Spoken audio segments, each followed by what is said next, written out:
Hi, I'm Daniel Lickis, and welcome to Book 101 Review. Book 101 is all about the book starter ride for the last 40 years. And today I have my special guest. She is a fellow podcaster as well as an author and the author of the book The Sprinkle Effect, a guide to creating a more colorful and fulfilling life. No other than Miss Debbie Weiss. Hi, thank you so much for having me. I'm really excited to be here. Yes, welcome, Miss Debbie. Did I pronounce your last name correct? You did. Great Wow. job. Thank you. I have a second thought. Should I pronounce it Weiss, West, or West? You Thank guessed right. you. And can you please introduce more about yourself that I miss? Sure. So, my name is Debbie Weiss. I am a newer author. Came out with my first book in 2023. The Sprinkle Effect is my second book, and it's a career I never dreamed of, but am very excited to be a part of this author community. Yes, and thank you so much for sharing your knowledge and wisdom to the world, Miss Debbie. Hoping for more and more empowering books like this to come. So tell us what inspired you to create this book. Well, around the age of 50, I had a bit of an epiphany. The majority of my life has been as a family caregiver. I started taking care of my dad when I was 17. He was only 46 and he had a massive stroke and luckily survived, but became permanently disabled. And I was his caregiver for the next 30 years. And then when my oldest son was 2, he was diagnosed on the autism spectrum and added other diagnoses, including some mental illness diagnoses. And then the last few years of my husband's life, I became his caregiver, and specifically the last 6 months after he was diagnosed with terminal blood cancer. And, you know, around 50, my husband was still alive and healthy then, but I kind of had this aha moment where I realized, wow, that first 50 years flew by. I have a nice life on paper. I have this nice family, live in this nice house. I have my own insurance agency. Everything seems great, but my life was just extremely stressful because of the overarching demands of life, but then add on top of it decades long of caring for other people with never caring for myself. And at 50, I thought, boy, in a blink of an eye, my life is going to be over. And I don't want to be that person that looks back with regrets. And around that time, that's when I said, it's up to me to shift my focus, change how I'm doing things, which certainly didn't mean not taking care of my family members, but it also meant taking care of myself and my own wants and needs in addition to theirs. And I've been on that journey. I'm 62 now, so I've been on that journey for over a decade. And after several years of making some changes that really impacted my life, I realized I need to share this with other people. But how? How am I going to get to these other people? And I don't know. Whispers just kept coming up and little clues like maybe you should write a book. And I thought, write a book? I can't write a book. I'm a math girl by trade. I'm not a words person. I don't know how to write. And one day I was listening to a podcast and the host was interviewing a woman who helped first-time authors get their stories out there. And I thought, man, I think that I was meant to listen to her today. And I connected with her and wound up joining a small group course for first-time authors to get their stories out there. And I guess you can say the rest is history. Indeed. And thank you so much again for sharing your history to the world. Let's start with the beautiful title. What is the sprinkle effect, and why did you choose the imagery of sprinkles to represent a more fulfilling life? Well, because here I am, 62 years old, but there's something that brings me joy from colored sprinkles on my ice cream and hearts and balloons and my birthday. Like, think all these things, just saying them makes me smile. And so when I was thinking about the whole idea, I realized that how did I change my life? And it was really sprinkling in little changes, not one overarching thing. Boom, I did a 360 and completely changed my life around. No, it's really the idea that these small little sprinkles add up over time. And so in the book, I talk about specific sprinkles. Each chapter is a sprinkle, such as a sprinkle of belief, a sprinkle of perspective, of action, of discipline, of curiosity. And altogether, there are 17 sprinkles that together make this beautiful rainbow of sprinkles that also adds color to your life. Add color to your life. I like that, Miss Debbie. Sprinkles are often about external color and joy. How does your concept deeper beyond just surface level happiness to create a genuine, lasting fulfillment? Because what I found is that when I started to really learn more about myself and I started to take more risks, stop getting out of my head and saying, I can't do that. I don't do that. Just like I said to you in the beginning, I'm a numbers girl. I'm not a words girl. That would have been in the past where I stopped. But what I found is when you take that extra little step across that line of fear, all of a sudden, all the good stuff waits on the other side. And when that happens, your life just naturally becomes exciting and joyful. I actually had dinner with people last night that I've known for probably about 20 years, and I don't see them that often. And they said to me, "You are a completely different person." They said, I can see it in your expression, in what you say, in just like kind of your aura. And I said, it's true. I feel like a completely different person than I was a decade ago. Miss Debbie, tell us what or was there a specific moment or period in your own life where you realize the need to actively sprinkle in more color rather than waiting for it to happen? Yeah, like I said earlier, I think it was right around the age of 50. At that time, I was struggling with my weight, which has been a lifelong struggle for me, but I was more than 100 pounds overweight at that point. I was, quick to anger all the Mhm. time. I was constantly stressed. And, you know, even though on the outside you wouldn't have known it unless you were my immediate family members, you would have thought that I was happy and carefree because that's always the way that I act.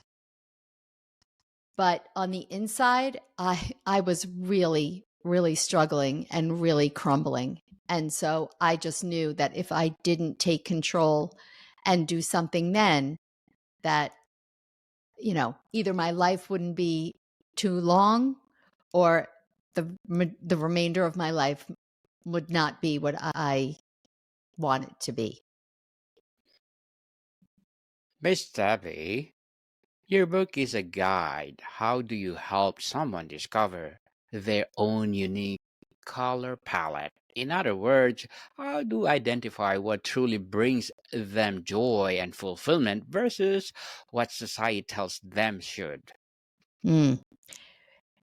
When I wrote this book, I couldn't decide exactly, I didn't want to, I don't think that anybody can be an authority on anybody else's life.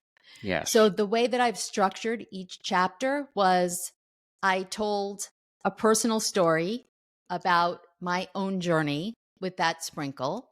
And, sometimes people can see themselves in your story, even obviously if none of our lives are exactly the same, but at least gives you an idea of, oh, I see, or at least points out maybe a perspective that they never thought of before.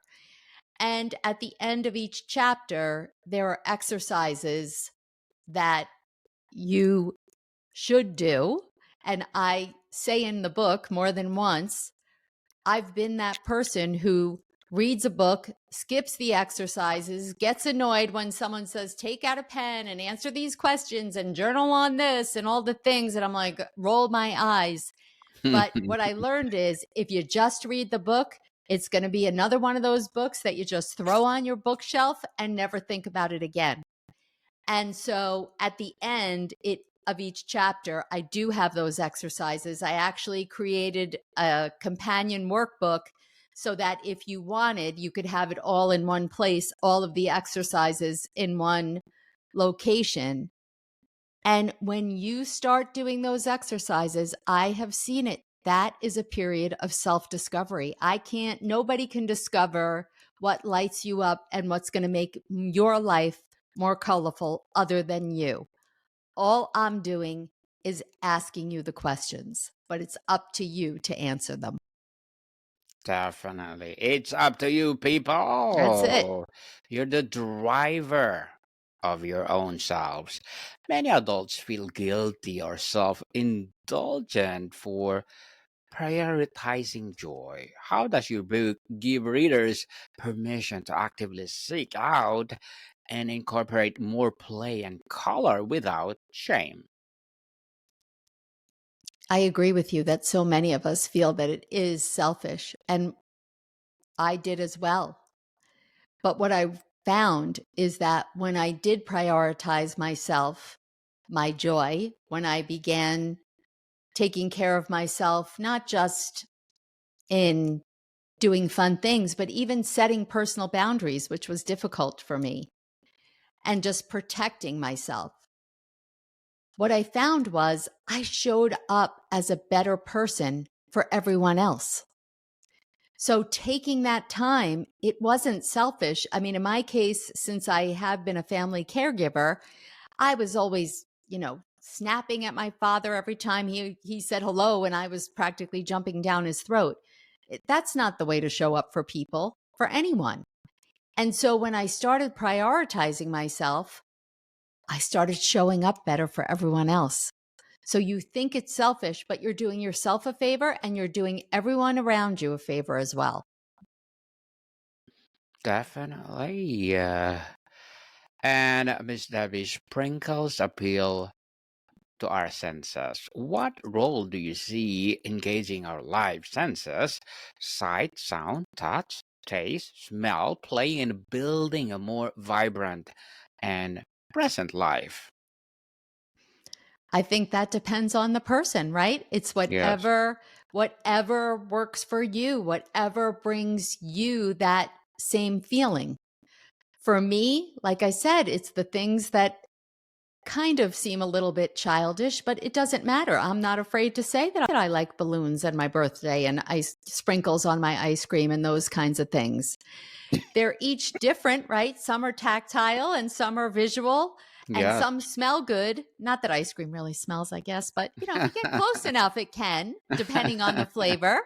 Yes. um, and those little things bring me joy. I really do find that I I started one of the things that I started to do in one of the chapters is in within the chapter that is a sprinkle of joy. I talk about a gratitude practice, which when I was first exposed to that, I was a real naysayer, which I do really tell people in the book. I thought, no, gratitude practice, really? This seems ridiculous. I mean, obviously, I'm thankful. I'm thankful I'm alive. I'm thankful for my house. I'm thankful for my dog, all the things, right? What is Yes. the idea? I'm going to just say that every day? How is that going to change anything? And a friend sent me a gratitude journal. And I was annoyed. And I thought, oh my goodness, now she gave me this gift. She's going to ask me how I like it. I'm going to have to use it. And it had some prompts. And every day I would pretty much write the same thing of the things I'm grateful for. And one day I was out walking my dog, like I do a million times a day, every day. And I looked up, took my head out of my phone and noticed like the sky was a particularly pretty color blue. And I just made note of it. And the next morning I was like, oh, when I write down what I'm grateful for, I'm going to write about the sky, which I did. And what I wound up happening was subconsciously, I really started noticing things around me that I never paid attention to before.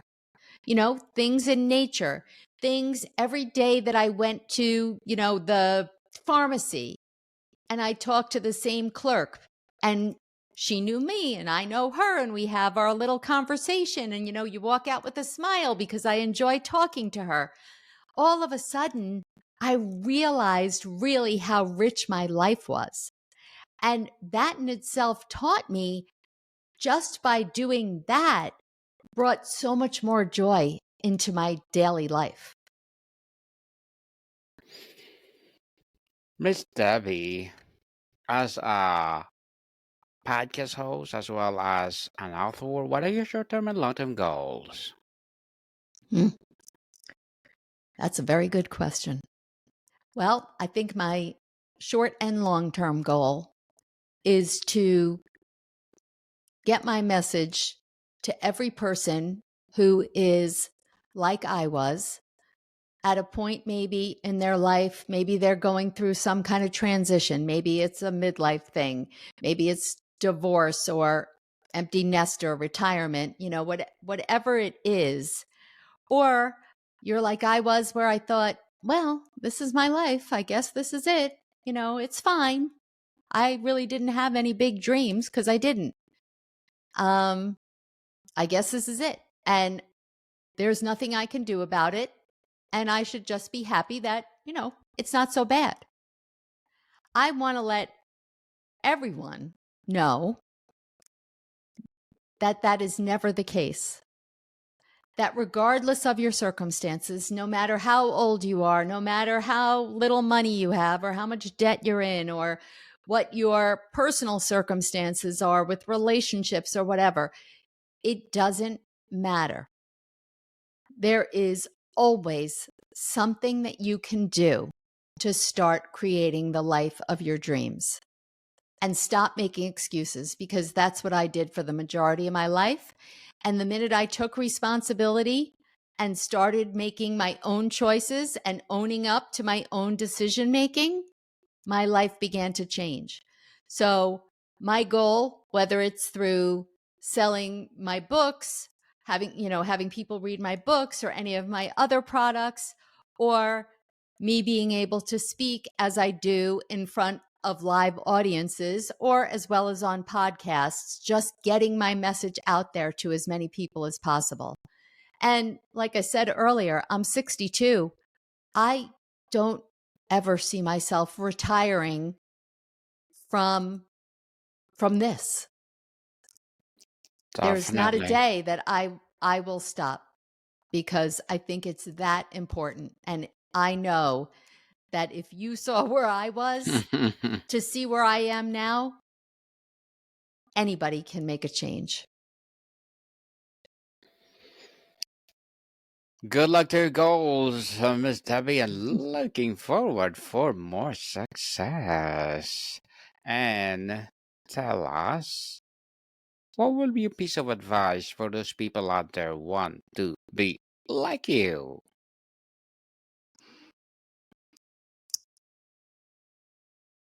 I think I would say that you do have to be honest with yourself. I blamed so many things that happened to me that because of those things, that's what got me into where I was in my life, and that I had no control over it. And I believed that to my core. I wasn't making that up in my mind. It wasn't a story I was telling myself. And then I was exposed to a formula that really resonated with me from Jack Canfield's The Success Principles. And the formula is E plus R equals O, which means event plus response equals the outcome. So in my case, let's just say my father had a stroke. The outcome, lousy. Yeah, my father had a stroke, and that is lousy, right? But that didn't necessarily mean that his life or my life then had to turn out lousy, because I was forgetting that there was an R. And the R was how I responded to that event, right? I just thought, this is bad. And it's life, right? We all have our own ups and downs. They come at different times and at different sizes, and they're different for everyone, but we all have them. And really, our life's path is predicated on how we respond to those events. So I would really say to take a good, hard look, an honest look at saying, am I playing the victim in my life? Because I was. I had a list of all the reasons why, well, this happened and this happened and this happened and this happened, and oh, poor me. Yes, poor me and poor you and poor the rest of us. It's life. And it's not a comparison game. Just because those things happened didn't necessarily mean that the outcome had to be crummy. It was because of me. It was because of how I was responding. Thank you for that advice, Miss Debbie. So, can you please recommend a book or books that influence your journey? So I think that a set of books, and I don't know if you're familiar, I know a lot of people are, the Badass series by Jen Sincero, Mm-hmm. really influenced me because they're short, they're funny, they're relatable, and then they're wise. And reading her words made me believe, well, yeah, why not? If she can do it, maybe I can too. And so many, for me, a lot of personal development type books that I read, sometimes for me, they're too scientific. Like that doesn't work for me. It's just too much. It's too wordy.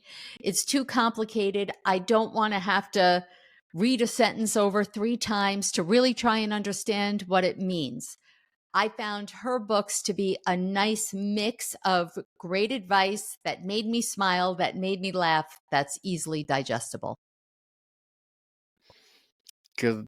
Well, Miss Debbie, thank you for that recommended book. And before we wrap up our discussion for today, I'm inviting you to please do listen to my other podcast, people.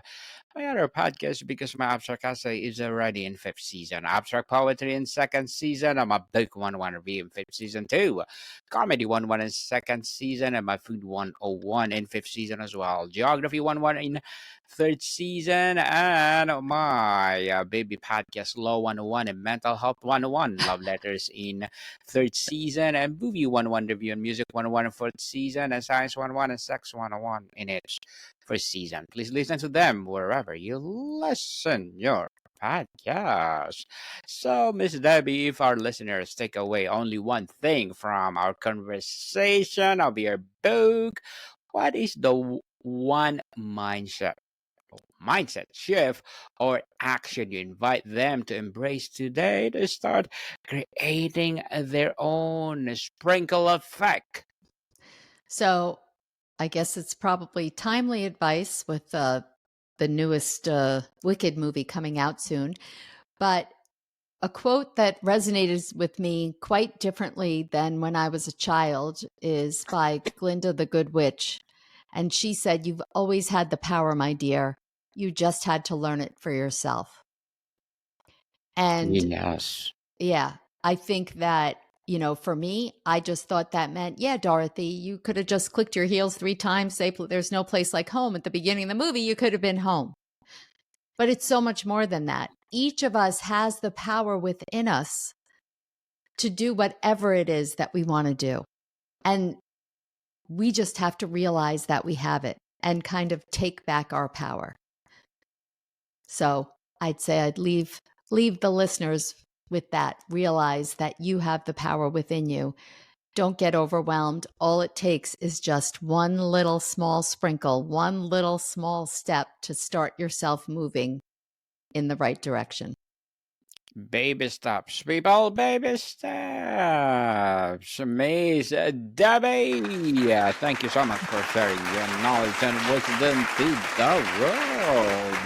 So can you please invite our listeners to support your podcast or your books? Sure. The best place to find me is my website because you can find everything on the website. And it is DebbieRWeiss.com. You got to put in the R, otherwise, you'll wind up in a realtor in California.